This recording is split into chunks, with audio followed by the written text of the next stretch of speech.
Olá, estamos de volta com a nossa videoaula de História, trazendo a semana 6, tema Partidos Políticos e Forças Sociais no Primeiro Reinado.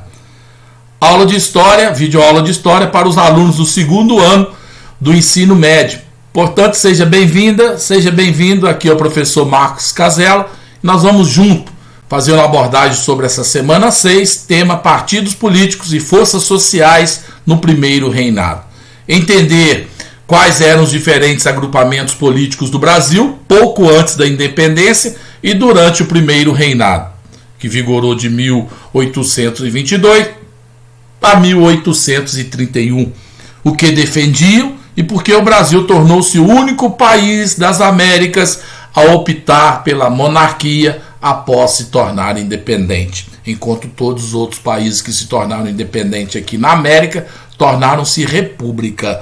O Brasil foi o único país da América que, ao se tornar independente, de Portugal e os outros independentes da Espanha, foi o único que se tornou uma monarquia.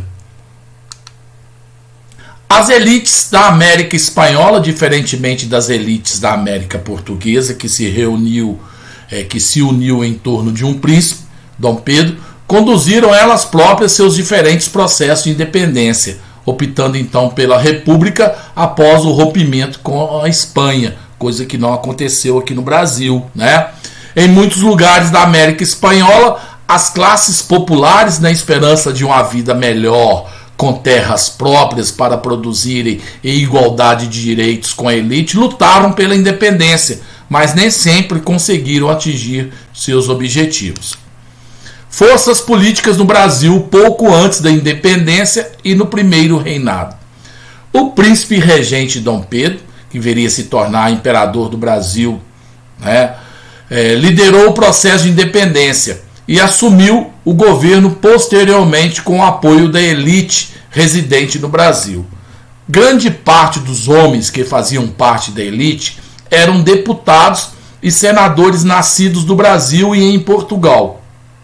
Em comum tinha o fato de que defendiam seus interesses de classe social.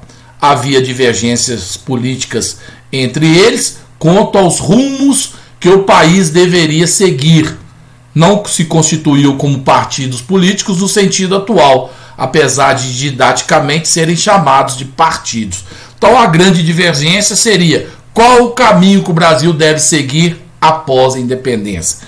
Vamos pensar que o Brasil tornou-se uma monarquia hereditária, enquanto todos os outros países da América, ao se tornarem independentes, tornaram-se repúblicas. O Partido Português, grupo composto principalmente por comerciantes portugueses interessados na manutenção dos privilégios que tinham anteriormente, funcionários públicos e oficiais do alto escalão do exército. Defendiam o retorno de Dom Pedro a Portugal. Então, o Partido Português queria que Dom Pedro voltasse para Portugal. O Partido Brasileiro, antes da independência, opunham-se à subordinação a Portugal. Queriam liberdade de comércio e a redução de impostos. Dominado por grandes proprietários de terras, era composto por dois grupos principais, cujos líderes eram José Bonifácio de Andrade e Silva, que defendia a centralização do poder nas mãos do imperador e de seus ministros,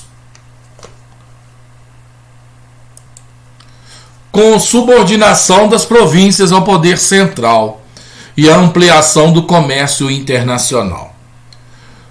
Joaquim Gonçalves Ledo defendia maior poder para o legislativo, deputados e senadores, eleição direta para deputados e senadores. Esses dois líderes foram responsáveis por convencer Dom Pedro em aderir definitivo à causa da independência do Brasil de Portugal. Embora existissem divergências entre os partidos, conforme destacado anteriormente, é importante também ressaltar que a elite residente no Brasil, ou seja, nascida aqui ou em Portugal, enxergou em Dom Pedro um líder que que seria capaz de manter após a independência a mesma estrutura econômica de antes, ou seja, baseada no latifúndio, grande propriedade rural, na agricultura exportadora, sobretudo de açúcar, o Nordeste e algumas regiões de São Paulo, e no trabalho escravo, ou seja, a manutenção da escravidão. Não havia nenhum interesse em adotar a forma de governo republicana ou o governo república. Dom Pedro era príncipe herdeiro de Portugal. Por isso, desde o começo de sua formação, foi educado para ser rei e para ser um monarca absolutista. Não devemos esquecer disso, né?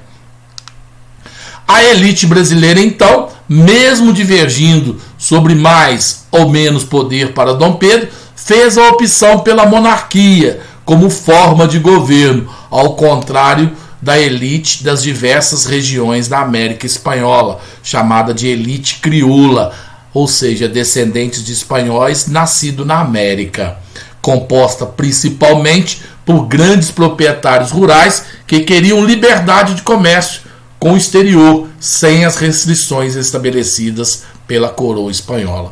Então, a parte da elite que apoiou a independência do Brasil estava muito mais interessada na manutenção. O que eles queriam manter? A escravidão e manter a estrutura latifundiária existente no Brasil e seus privilégios, é claro. Porém, nas regiões da América Espanhola, não foi apenas essa elite que lutou pela independência. As camadas populares faziam parte do processo com suas reivindicações: terras para plantio, melhores condições de vida e trabalho e igualdade de direitos.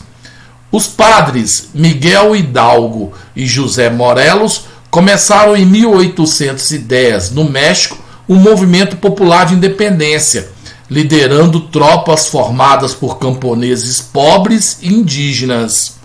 Mas ainda não foi nesse momento que o México tornou-se independente, visto que tropas espanhóis, com o apoio das elites locais, derrotaram esses grupos populares. Hidalgo foi derrotado em 1811 e Morelos em 1815. Ambos foram fuzilados.